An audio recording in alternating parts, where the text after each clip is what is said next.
कहीं गिन्नी कहाँ गई हो? हाँ, देखो तुम्हें क्या क्या चीजें चाहिए, थोड़ा लिख कर दे दो ना। असल में क्या है कि काम की वजह से मुझे याद नहीं रहता। तुम तो हमेशा सब कुछ भूल जाते हो। तुम क्या सच में भूल जाते हो, या फिर ये चाहते हो कि जो मैं चाहूँ वो मुझे ना मिले? अरे नहीं नहीं गिन्नी, ये तुम क्या कह रही हो? देखो, तुम जो चाहती हो, क्या मैंने तुम्हें आज तक नहीं दिया? क्या बताओ, क्या नहीं दिया है? क्या बताओ। हाँ हाँ दिया है, लेकिन इन दिनों तुम सब कुछ भूलने लगे हो। अरे भूल नहीं रहा हूँ, असल में जानती हो, रोज नई नई चीजें देना कुछ खास नहीं रहता। मैंने सोचा कि एक दिन हफ्ते में तुम्हें जो चाहिए वो सब तुम्हारे सामने लाकर रख दूंगा, तब तुम खुश रहोगे और मुझे अच्छे अच्छे पकवान बनाकर खिलाओगे। क्यों? ठीक है, देख लेंगे। वैसे सुनो, आज आते समय एक बस्ता चावल ले आना। घर में चावल खत्म हो रहे हैं। ये लो, बिल्कुल जैसे ही ऑर्डर करोगी सामने ले आकर रख दूंगा। और देखो, चारों तरफ लोग 2 वक्त की रोटी के लिए तरस रहे हैं। हाँ। तुम ठीक कहते हो। वही मेरी छोटी बहन है, कहाँ से उसे पकड़ लिया, उस भिखारी से शादी कर ली। अब देखो, 2 वक्त की रोटी के लिए आंसू बहा रही होगी। हाँ तो फिर बताओ, तुम्हारे जैसा सुख और कैसे मिला है? अब बताओ, मैंने तुम्हें अच्छे से रखा है या फिर नहीं? बताओ। हाँ, सच में तुम मुझे बहुत अच्छे से रखते हो। मुझे खाने पीने की कोई कमी नहीं होती। हर महीने तुम मुझे 5 साड़ी देते हो, और गहनों की तो कोई कमी ही नहीं है।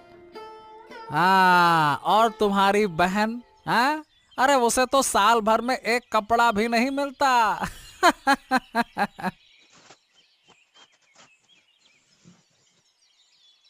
अब तुमने तुमने मुझे देखकर मुझसे मुझसे शादी क्यों की? मैं अभी तक समझ नहीं पाया।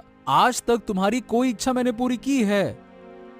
सुनो, तुम रोज उठते ही यही रोना रोने लगते हो।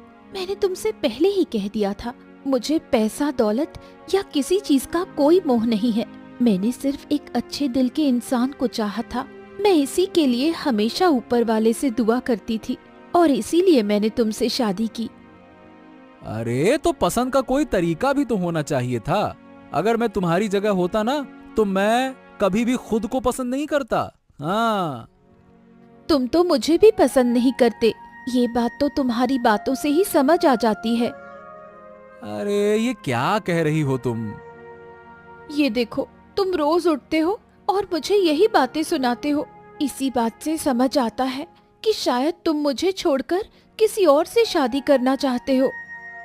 हाँ, ये क्या क्या क्या बात क्या कर रही हो तुम? ऐसा मैं कभी सोच नहीं सकता।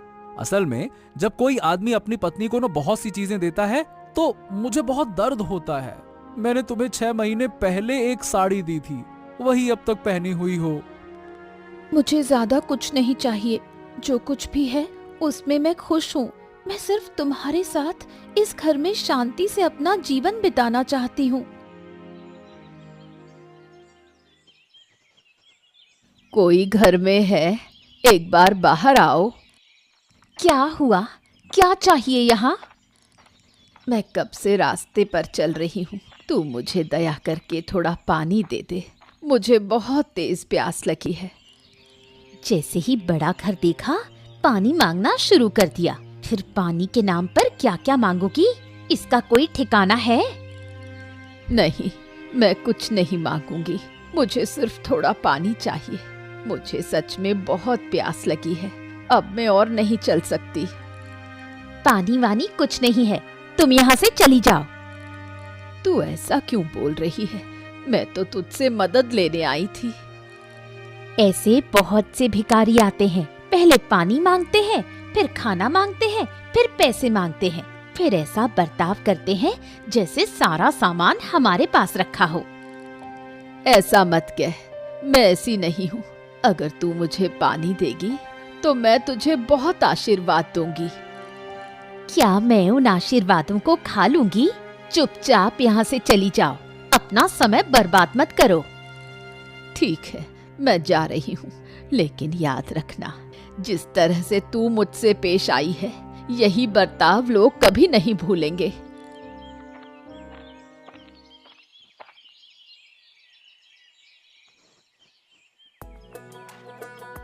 ले लो, खा।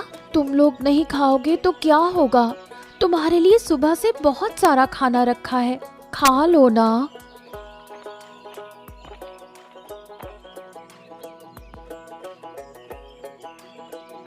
बेटा, मुझे थोड़ा पानी देगी? मैं बहुत दूर से चलकर आई हूँ। नदी के पार किसी ने मुझे पानी नहीं दिया। इस बांस के पुल से होकर आई हूँ मैं। ये क्या बूढ़ी माँ, आप नदी के उस पार से बिना पानी पिए आ रही हैं? आइए मैं आपको पानी देती हूँ।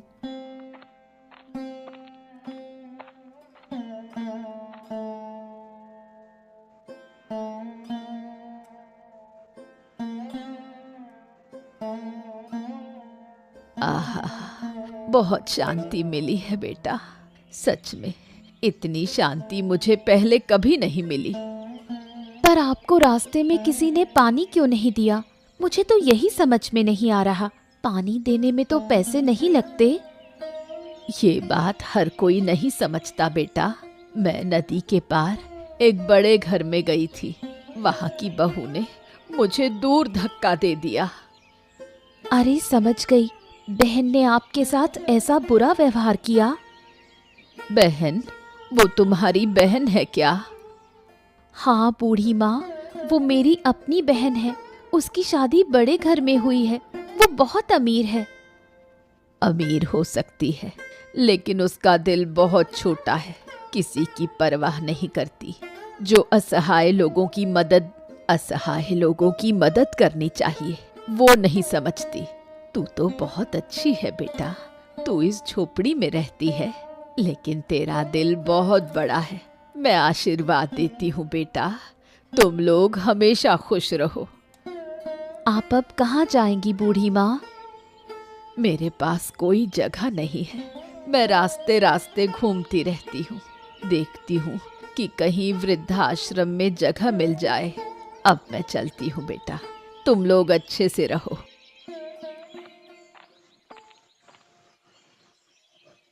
अरे कहाँ हो माँ रूपा? देखो तो, मैं आ गया हूँ। अरे कहाँ गई थी? बाहर आओ।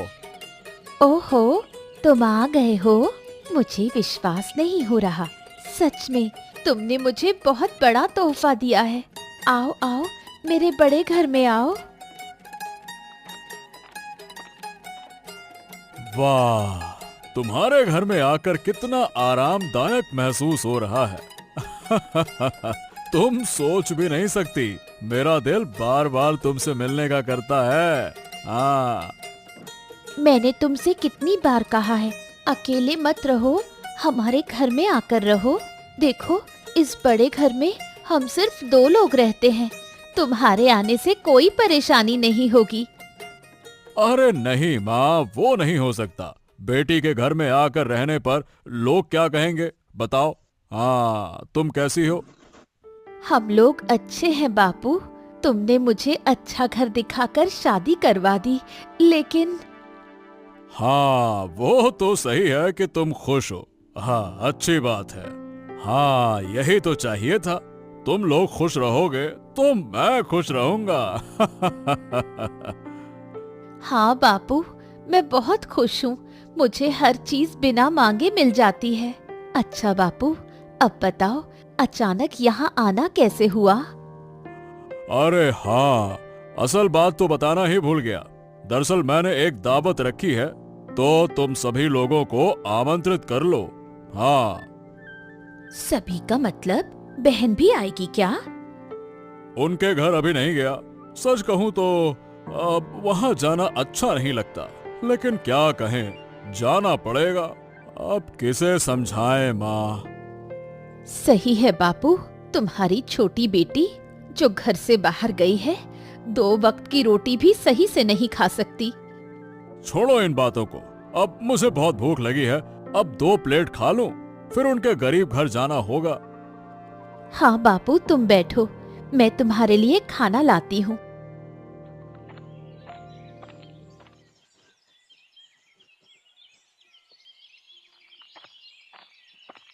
ओह बापू, तुम, मेरा सौभाग्य कि तुम मेरे घर आए। आओ आओ, अंदर आओ। अंदर आऊं? अरे तुम्हारे अंदर तो सब सामान ही है, घर और बाहर कोई फर्क ही नहीं है। हाँ बापू, छोटा घर है इसलिए। ठीक है, सुन, ज्यादा देर नहीं बैठूंगा, तुम्हें कुछ बताने आया हूँ। नहीं बापू, ऐसा नहीं है, पहले बैठो, फिर जो कहना हो कहो। हाँ, इस घर में कैसे रहती है वो तो तुम जानती हो। बाप रे बाप, आते ही मुझे घबराहट हो रही है। लेकिन मुझे तो बहुत अच्छा लगता है बापू, मैं बहुत शांति से यहाँ रहती हूँ। हाँ, वो तो देख ही रहा हूँ कि कितनी शांति से रह रही हो। 6 महीने पहले जो कपड़ा पहना था वही अब तक पहनी हो। अरे ये सब क्या है? अच्छा ठीक है, रहने दो। मुझे कुछ ज्यादा नहीं चाहिए बापू, मैं थोड़े में ही संतुष्ट हूँ। अगर तुम ठीक हो तो वही अच्छा है। अब मैं एक बात कहने आया था। परसों मैं अपने घर में दावत रख रहा हूँ। तुम्हारी बहन और जमाई बाबू को भी बुला लिया है। तुम दोनों भी आओ, अच्छा खाना खाकर जाना, ठीक है? क्या खास मौका है दावत का बापू? अब कोई खास मौका नहीं है, बस मेरा मन किया तो दावत दे दी। हाँ ठीक है बापू, मैं उस दिन उन्हें लेकर आ जाऊंगी। हाँ ठीक है, फिर वही बात हो गई। चलो अब मैं जाता हूँ, यहाँ ज्यादा देर रुक नहीं सकता, अच्छा नहीं लग रहा है। चलो मैं जाता हूँ।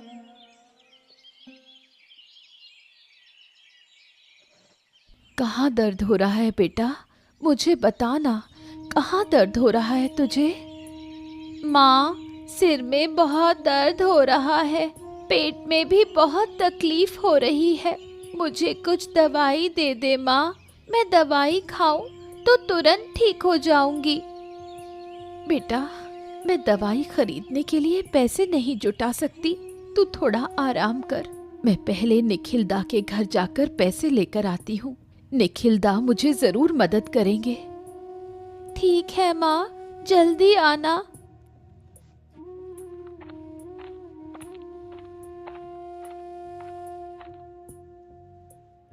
निखिल दा, कृपया मेरी मदद कीजिए, मेरी बेटी बहुत बीमार है, दवाई खरीदने के लिए मेरे पास एक भी रुपया नहीं है, अगर तुम मुझे कुछ पैसे दे दो तो बहुत अच्छा होगा। भाई, हम बहुत मुश्किल में हैं, मैं तुमसे मदद की उम्मीद लेकर आई हूँ, कृपया मुझे इनकार मत करो, नहीं तो मेरी बेटी की हालत बहुत खराब हो जाएगी, वो शायद बच नहीं पाएगी। अब मैं क्या करूं? कहाँ से मदद मांगूं? मुझे किसी भी हालत में अपनी बेटी को बचाना है। हाँ, मैं पलाशदा के पास जाती हूँ, लेकिन क्या वो मेरी मदद कर पाएंगे?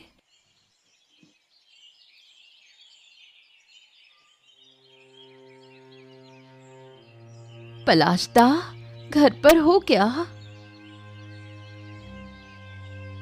अरे नीलिमा दी, तुम यहाँ क्या कर रही हो? और तुम्हारा चेहरा इतना उदास क्यों है? क्या हुआ है? मेरी बेटी की तबीयत बहुत खराब है, दवाई खरीदने के लिए मेरे पास पैसे नहीं है। निखिल दा के पास गई थी, लेकिन उन्होंने मदद नहीं की। अब मेरी बेटी बिना इलाज के मर जाएगी। तुम मत रो दीदी, हम हैं ना। रुकिए, मेरे पास कुछ जमा पैसे हैं, मैं तुम्हें दे देती हूँ, तुम जाकर दवाई ले लो। तू अपने जमा किए हुए पैसे मुझे दवाई के लिए देगी? क्यों नहीं दूंगी, मुझे लगता है इन पैसों की तुम्हें जरूरत है, इसलिए मैं तुम्हें दे रही हूँ। तुझे बहुत धन्यवाद, तुम्हारा दिल कितना बड़ा है, तूने आज मुझे समझाया है कि इंसानियत क्या होती है। ठीक है, अब ज्यादा धन्यवाद मत देना, जल्दी से दवाई लेकर घर जाओ। आओ आओ आओ जीवन, आओ आओ, तुम दोनों के लिए मैं कब से इंतजार कर रहा था। तुम लोग इतनी देर से क्यों आए? मत पूछो, तुम तो उन्हें जानते ही हो, बस काम और काम, उन्हें कुछ और समझ ही नहीं आता, इसी वजह से थोड़ी देर हो गई आने में। अरे नहीं नहीं नहीं, अरे नहीं नहीं नहीं, काम में व्यस्त रहना बहुत अच्छा है, कम से कम खुद को व्यस्त रखा जाता है। पूरा दिन समय बर्बाद नहीं होता। चलो जीवन, तुम्हें थकान जरूर होगी, अब अंदर चलो। चलो चलो। क्या बताऊं, जल्दी में कोई मिठाई भी नहीं ला पाई। अरे नहीं नहीं नहीं नहीं, इस बारे में चिंता मत करो। आओ आओ आओ, अंदर तो चलो चलो।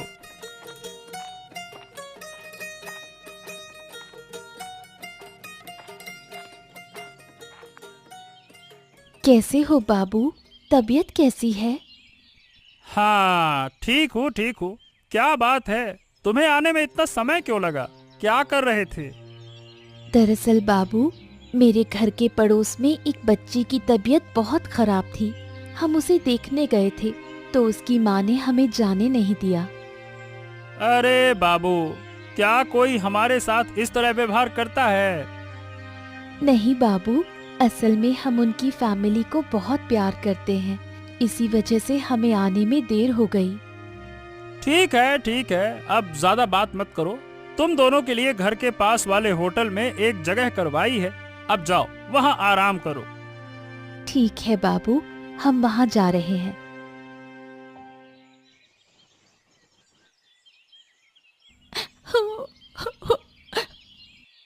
अरे क्या हुआ? तुम फिर से रो क्यों रही हो? क्या तुम्हारा दिमाग खराब हो गया है क्या? तुम्हें कुछ समझ नहीं आता? देखा, दीदी और जीजा जी को घर के अंदर ले गए और हमें इस बैठक में रहने दिया। ओफो, इसमें क्या बड़ी बात है? अगर उन्होंने हमें रहने दिया तो क्या फर्क पड़ता है? वो तो सही है, लेकिन जब हमें घर में जगह दी तो खाना भी हमें अलग अलग देना चाहिए था। क्या तुम नहीं समझ पा रहे हो? गिन्नी, तुम चुप रहो। नहीं, चुप नहीं रहूंगी। हर चीज की एक हद होती है।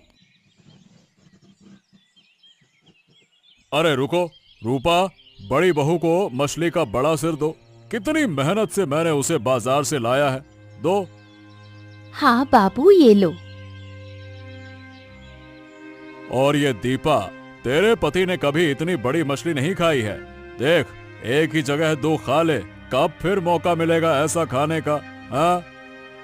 असल में बाबू, क्या तुम जानते हो, हम तो ये मछलियाँ आमतौर पर नहीं खाते, इसलिए हम इन्हें पचा भी नहीं पाएंगे। तुम तो हमारी पसंद की चिंगड़ी मछली ला सकते थे। तुम लोग क्या खा सकते हो? चिंगड़ी मछली की बात करते हो। अगर तुम पहले कहते तो जरूर ला देता, लेकिन अब कोई तरीका नहीं है। क्या बात है बाबू, हमें दावत दे रहे हो और हमारी पसंद के बारे में एक बार भी नहीं पूछा। ठीक से बात करो दीपा, तुम बाबू को अपमानित कर रही हो। तुम्हें क्या लगता है, तुम्हारी इस तरह से बात करने की हिम्मत कैसे हुई? अपमान तो हुआ है दीदी। बाबू ने हम दो बहनों को बुलाया, जब तुम दोनों को अंदर रहने दिया तो हमें बाहर क्यों रखा? ओफो गिन्नी, चुप रहो। नहीं, चुप नहीं रहूंगी। हर बात की एक सीमा होती है। बाबू, मैंने तुमसे ये सवाल पूछा है, क्या तुमने ये जानबूझकर किया है? क्या तुम नहीं जानते थे कि हमारे घर में खाना पीना कैसा होता है? मुझे लगा कि तुम लोग ये खाना पसंद करोगे। तुम अब तक समझ नहीं पाए बाबू। जरूरत से ज्यादा हमें कुछ नहीं चाहिए। अगर तुम नहीं समझ पाए तो ये हमारे लिए अपमानजनक है। अब मैं यहाँ एक पल नहीं रुक सकती। तो तुम लोग अब चले जाओगे? अगली बार दावत पर बुलाओ तो सोच समझकर। हमें तो बस चावल दाल और चिंगड़ी मछली चाहिए थी। चिंता मत करो बाबू, तुम्हारी दूसरी बेटी और जीजा जी है जिन्होंने तुम्हारे लिए इतना बड़ा आयोजन किया। अब तुम उन्हें खुश रखो। हम अब जा रहे हैं। ओफो, तुम ये क्या कह रही हो गिन्नी? तुम पापा के सामने ये सब बोल सकती हो क्या? हैं? अगर वो मुझे और तुम्हें अपमानित कर सकते हैं तो मैं भी बोल सकती हूँ। वो बड़े हैं इसलिए मैं अब तक चुप रही, लेकिन हमेशा चुप रहना ठीक नहीं है। अपने आत्मसम्मान को किसी के सामने बेचना नहीं चाहिए। देखो, मेरे लिए तुम्हें कितना अपमान सहना पड़ रहा है। ये तुम्हारी गलती नहीं है। जिनकी जैसी मानसिकता होती है वो वैसा ही करेंगे।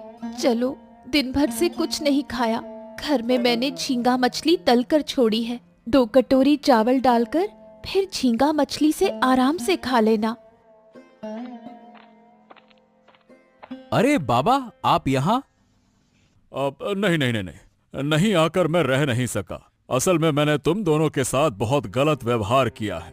मैंने आसपास के लोगों से सुना है कि तुम्हारा घर छोटा हो सकता है, लेकिन तुम्हारा दिल बड़ा है। इसीलिए मैं तुमसे माफी मांगने आया हूँ।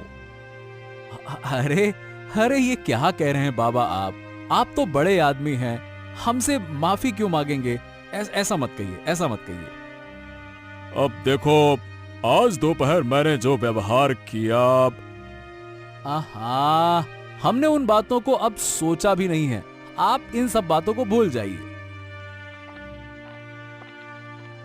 पलाशदा, मेरी बेटी ठीक हो गई है। अगर मुझे उस दिन दीपा पैसे नहीं देती तो मैं दवाई नहीं खरीद पाती। हो, तुम्हारी बेटी तो बीमार हो गई, ये तो मुझे पता ही नहीं था। दीपा ने शायद आपको नहीं बताया, लेकिन आज मैं आपके पैसे वापस करने आई हूँ। किस पैसे की बात कर रही हो? मैंने तुम्हें पैसे लौटाने को कहा था क्या? तुम्हारी बेटी ठीक हो गई, मुझे बहुत खुशी हुई, लेकिन ऐसा कैसे हो सकता है? इस बारे में तुम्हें चिंता करने की जरूरत नहीं है। मैं फिर से काम करके पैसे जमा कर लूंगी।